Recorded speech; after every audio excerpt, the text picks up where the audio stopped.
হাসখালিতে আগ্নেয় অস্ত্রসহ গ্রেফতার তাহিরপুরের এক যুবক। ফের নদিয়া আগ্নেয় অস্ত্রসহ নদিয়ার হাসখালি থানার ঘটনা। জানা যায়, হাসখালি হাসপাতাল মোড়ে এক ব্যক্তিকে এদিক ওদিক ঘোরাফেরা করতে দেখে সন্দেহ হয় এলাকাবাসী। এরপর হাসখালি থানার পুলিশকে জানালে পুলিশ এসে তাকে গ্রেফতার করে, কারণ সেই যুবকের কাছ থেকে আগ্নেয় অস্ত্র পাওয়া গিয়েছিল। এই ঘটনায় গ্রেফতার ও যুবকের নাম চন্দন বিশ্বাস, বাড়ি তাহিরপুর থানা এলাকায়, জয়পুর মোদকপাড়ায়। আজ তাকে আদালতে পেশ করে পুলিশ।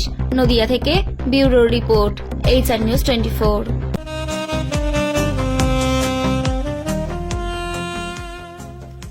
সর্বস্তরের ক্রেতা বন্ধুদের শুভ কামনায় বাবা লোকনাথ বাইক পয়েন্ট। আমাদের এখানে যে কোনো কোম্পানির বাইক ক্রয় এবং বিক্রয় করা হয়। অবশ্যই মনে রাখবেন, ফাইন্যান্সের সুব্যবস্থা আছে। প্রোপাইটার দিবাকর দেবনাথ ওরফে বাপি। Mobile number 9002195367। আমাদের ঠিকানা 12 নম্বর জাতীয় সড়ক, শান্তিপুর বাইপাস, পাওয়ার হাউসের নিকট, শান্তিপুর, নদিয়া।